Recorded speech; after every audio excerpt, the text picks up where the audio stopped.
খুব জোর দিয়া বলে যে 7 দিনের দিন আর দেওয়া যাবে না। এমন ইসলাম কঠিন নয় যে আজকে আমি দিতে পারলাম না কারণবশত তো পরেও দিতে পারবো না, এমন আল্লাহ বলে নাই। 7 দিনের দিন আকিকা এটা বিশুদ্ধ হাদিস।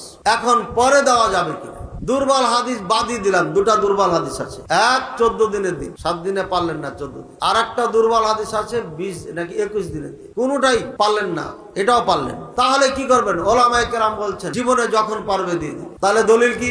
হাদিসের মধ্যে একটা শব্দ আছে, আকিকা না দিলে মুরতাহিন থেকে যায়, মানে ঋণী থেকে। এখন ঋণী যে থেকে যায়, ঋণের টাইম ছিল 13 তারিখে দিবেন, 13 তারিখ পার হয়ে গেল ডেট, এখন কি ঋণ দিতে হবে না হবে না, নাকি মাফ হয়ে গেল, ডেট পার হয়ে গেছে তাই 13 তারিখে দেওয়ার কথা, এটা পার হয়ে গেল, 14 তারিখে দিনে দিন দিতে হবে। না পারলে যখন পারবেন তখন দিতে হবে। এই বাচ্চা ঋণ আছে, ঋণী আছে, একে ঋণ মুক্ত করার জন্য বাবা যখন ক্ষমতা বা সমর্থন হবে তখনই সেটা আদায় করবে।